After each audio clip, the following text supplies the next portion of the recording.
Pinggangnya bukan sembarang pinggang, tapi bagai pedang lengkung pencabut nyawa, benar-benar mematikan. Tapi, kamu sudah menunjukkan cinta padaku. Asal setelah kita menikah, setiap 7 hari sekali, Tuhan memanjakan hamba. Hamba sudah sangat puas.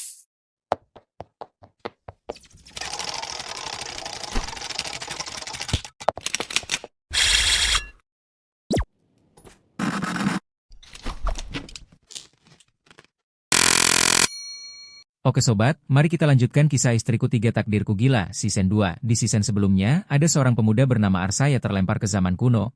Ia bersemayam ke tubuh pemuda miskin yang mati kelaparan, namun untungnya Arsa mendapat sistem yang membantu ia menjadi pahlawan desa, dan mendapat 3 orang istri cantik. Namun istri keduanya Karin diculik seseorang. Bu Karin, ketemu sekelompok pria bertopeng, dan diculik. Bagi yang belum nonton season 1, bisa cek link deskripsi. Oke kita lanjutkan awal kisah, demi menyelamatkan istri keduanya, Arsa mencari istrinya di Pavilion Amala, kalau di zaman modern adalah tempat karaoke yang banyak ciwi-ciwi cantiknya. Namun di sana, Arsa tidak menemukan istrinya, dan ketika ia ingin pergi, ia dicegah oleh Inaya, bawahan Nara. Jangan pergi Tuan, hari ini tempat kami kedatangan gadis istimewa. Silakan tunggu di kamar, aku jamin Tuan akan puas. Oh, Ternyata, gadis istimewa yang dimaksud adalah istri Arsa. Karin diculik untuk dijadikan wanita penghibur di Pavilion Amala. Ia terkejut sekaligus senang, ternyata tamu yang ia mau layani adalah suaminya sendiri. Suamiku, aku tahu, kamu pasti datang menyelamatkanku. Mereka pun segera bergegas untuk pergi meninggalkan pavilion tersebut. Terlalu tinggi, aku takut mau digendong. Tangan kami berdua sangat kuat. Pasti nggak apa-apa. Gak masalah. Maafkan aku. Maafkan aku. Namun, baru saja mau melangkah, mereka dihadang oleh Raka, wakil ketua sekte Lotus Hitam. Dan mereka pun dibawa oleh Raka ke kediaman ketua sekte Lotus Hitam yaitu Nara. Inilah pemilik gedung kami, Nona Nara Maj, ketua sekte Lotus Hitam. Nara menangkap mereka ternyata untuk mengajak Arsa untuk bergabung dengan sektenya. Ia berencana untuk menumbangkan dinasti Kina, karena ia tertarik mendengar pencapaian Arsa di tahun-tahun sebelumnya. Ternyata wanita ini menculik Karin untuk memancingku ikut memberontak. Namun yang tak disangka-sangka, Arsa mampu membaca isi hati Nara. Ternyata ia menemukan lagi wanita yang cocok dengan sistem. Kalau Arsa mau mengikatnya dan menikahinya, ia akan mendapat hadiah besar dari sistem. Nara ini awalnya putri Perdana Menteri dinasti Qing. Demi membalas dendam kesumat itu, Nara mendirikan sekte Lotus Hitam bersumpah menggulingkan dinasti Kina dan membunuh Arno si Perdana Menteri pengkhianat. Karena dijebak Arno, seluruh keluarganya dihukum mati. Namun karena Arsa takut istri-istrinya marah, ia tidak mengikatnya dengan sistem. Dan Arsa menolak Nara untuk bergabung dengan Lotus Hitam, namun Nara tidak membiarkan Arsa pergi begitu saja. Bergabung dengan kami menggulingkan tirani. Wakil ketua sekte Raka mengancam ingin menyerang Arsa dengan mengerahkan semua pasukannya yang berjumlah 30.000 lebih. Meski pasukan Arsa kalah telak, Arsa tidak gentar dan ia pun mengambil siasat untuk bertanding saat itu juga demi menghindari pertumpahan darah. Ia ingin bertanding dengan Raka untuk membuktikan siapa yang paling pintar di antara mereka, dan Nara pun setuju. Baik, Nara memberikan pertanyaan pertama kepada mereka. sudah lama membuatku pusing. Selesaikan masalah ini. Nara meminta solusi kepada mereka tentang masalah yang ia hadapi saat ini. Ia memiliki 1.000 hektar lahan, namun para warga desa tidak ada yang mau menggarapnya meski diberi upah 2 kali lipat. Kalian berdua, apa punya solusi yang bagus? Aku akan pekerjakan 8 petani dengan upah. Raka pun meremehkan jawaban Arsa dan menertawakannya. Aku punya solusi masalah pembukaan lahan. Tapi penanaman, budidaya, dan panen belum terselesaikan. Mendengar jawaban Arsa, poin suka milik Nara naik drastis. Singkat cerita, Arsa yang memenangkan pertandingan tersebut.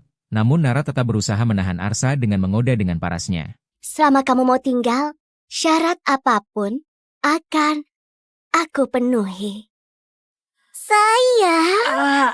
Lagi pula suamiku ini bukan cuma hebat dalam sasri. Seperti sebelumnya, si Arwin putra kandung Arno, si pejabat pengkhianat sudah dihabisi suamiku dan teman-temannya. Mendengar ucapan Karin, Nara semakin terkejut dengan Arsa. Namun di saat itu juga, tiba-tiba sekte Lotus Hitam diserang oleh Harnojuna, Perdana Menteri dinasti Kina. Sekumpulan kerucu yang buat kekacauan. Hari ini, jangan harap ada yang... Dan di saat yang sama Lesti, istri Arsa yang pertama sedang melahirkan anak pertamanya.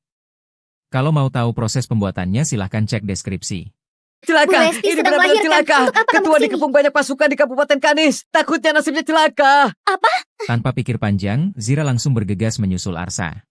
Dengan perut buncitnya, Zira istri ketiga Arsa datang menolong suaminya itu.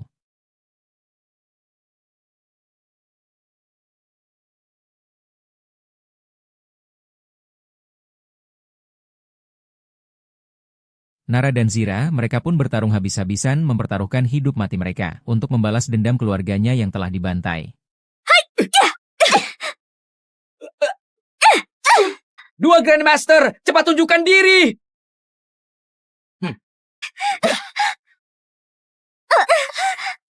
Karena kekuatan mereka tak sebanding, mereka terdesak dan terluka parah. Namun Arsa ia tidak tinggal diam, ia menukar poin kesukaan Nara yang telah diikat paksa oleh sistem.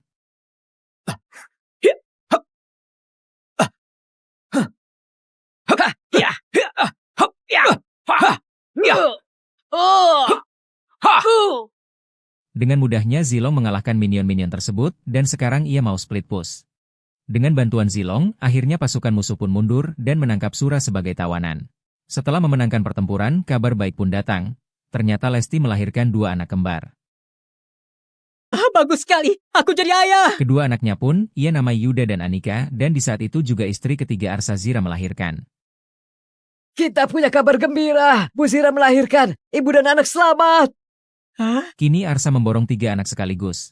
Anak dari Zira ia namai Rama, diambil dari kisah pewayangan, yang terinspirasi dari kisah Rama dan Sinta. Segera kirim pesan lewat merpati ke cabang lain. Kumpulkan pasukan. Perang dengan Arno si brengsek akan segera dimulai. Tak lama setelah itu, Arsa datang menemui Nara, ia hanya ingin memastikan bahwa dia baik-baik saja, setelah bertarung melawan pasukan Arno. Namun Nara mendadak berpura-pura sakit, ia tidak ingin Arsa meninggalkannya, karena Nara sudah jatuh cinta padanya. Ketua, biar ku bantu naik keranjang. Istirahatlah sebentar. Gadis kecil ini apakah titisan siluman? Kakiku sampai lemah. Nara pun meminta Arsa untuk membantu mengoleskan obat pada dirinya, hanya untuk menggoda Arsa. Ia awalnya menolak, namun mau tidak mau, ia akhirnya menurutinya. Bantu sekali saja. Baiklah, ikannya sudah terpancing. Kalian sedang apa? Namun baru saja mau mulai, tiba-tiba Karin datang dengan Raka, mereka pun terkejut. Arsa mencoba menjelaskan kepada istrinya tersebut kalau ia hanya ingin membantu mengobati Nara. Kak Karin, jangan persulit suami kita. Karin, Arsa adalah pahlawan besar. Wanita mana yang gak tertarik padanya?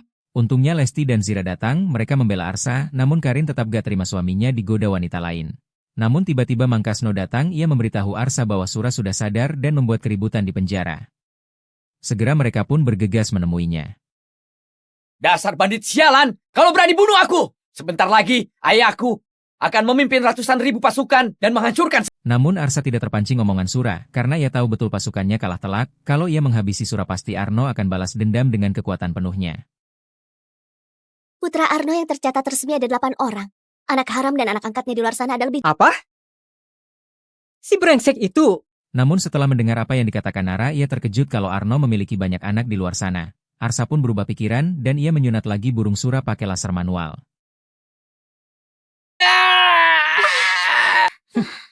Suamiku sudah gosong. Nara pun mengajak Arsa untuk memberontak melawan dinasti Kina, karena sekarang dikuasai oleh pejabat-pejabat pengkhianat. Arsa awalnya menolak ajakan Nara, namun karena bujukan ketiga istri-istrinya akhirnya ia mau memberontak bersama Nara, demi masa depan dan rakyat-rakyat yang ditindas.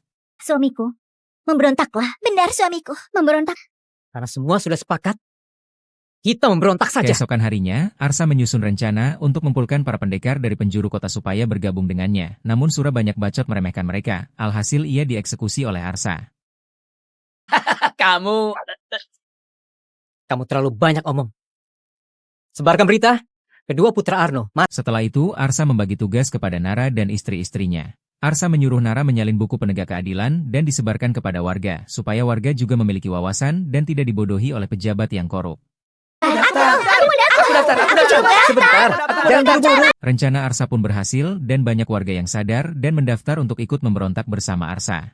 Melihat kecerdikan dan pencapaian Arsa, Nara mencari perhatian kepada Arsa, begitu juga istri kedua, Karin. Ia juga langsung menyerobot dan memberikan sup padanya. Mereka pun berebut perhatian kepada Arsa. Cari gara-gara ya. Aku ini putri kerajaan. Mau melawanku? Baik, kita lihat saja nanti. Namun masalah baru muncul. Dadang dan Dudu melapor, banyak orang-orang mengeluh karena mereka belum dapat baju perang dan senjata baru. Alhasil, Arsa menukar poin kesukaan milik Zira yang udah full 100% kepada sistem, untuk ditukarkan dengan perlengkapan perang. Baju Zira dan senjata 100.000 set, 30.000 kuda perang, 10 100 poin atribut bebas. Setelah menukar poin Zira dengan pelengkap perang, ia langsung membagikan kepada warga yang belum kebagian. Namun orang-orang yang bergabung semua rakyat biasa, tidak memiliki kemampuan bertarung, dan mereka membutuhkan orang yang berpengalaman dalam bidangnya untuk mengajari mereka. Nara pun mengusulkan kalau ia menikah dengan Arsa, banyak teman ayahnya akan membantu, karena ayah Nara dulu pernah menjabat sebagai Perdana Menteri. Si penggoda ini lagi-lagi mau merayu suamiku. Jangan! Jangan! Namun tiba-tiba Raka mencegahnya, karena ia juga suka dengan Nara, meskipun ia sudah ditolak berkali-kali, ia tidak menyerah walaupun cintanya bertepuk sebelah tangan. Si bodoh ini sudah puluhan kali kutolak, masih nggak ngerti juga. Selalu merusak rencanaku. Raka pun mengusulkan rencana mereka masih bisa berhasil meski bukan Nara dan Arsa yang menikah. Ia membawa Inaya orang kepercayaan sekte Lotus Hitam untuk dinikahkan oleh orang kepercayaan Arsa, yaitu Dadang dan Dudung. Ini, aku dan saudaraku. Mana mungkin menikahi istri yang... Jangan takut sayang, aku masih punya adik. Nirma, keluarlah. Dadang dan Dudung berusaha menolak dan meminta wanita yang cantik seperti istri-istri Arsa. Arsa yang mengerti keadaan mereka pun berusaha meyakinkan mereka. Yang langka itu sangat. Kamu harus ganti sudut pandang. Eh? Cantik.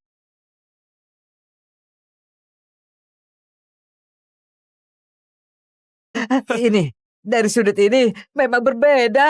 Sementara itu, Arno sedang merencanakan sesuatu dengan Andika, putra mahkota kerajaan Javan. Mereka berencana untuk merebut 10 wilayah dari kerajaan Hanuk dari tangan Raja Mulia.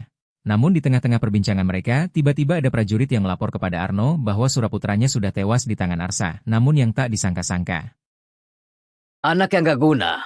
Mati ya mati saja. Aku gak kekurangan anak. Arno tidak memperdulikannya dan melanjutkan rencana dengan Andika. Mereka berencana menculik Karin istri Arsa, sekaligus putri Raja Mulia dari kerajaan Hanuk. Mereka berencana untuk menukarkan Karin dengan 10 wilayah dari kerajaan Hanuk.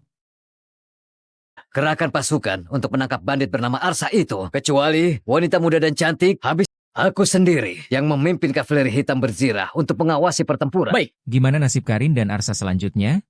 Tunggu part selanjutnya ya, jangan lupa subrek.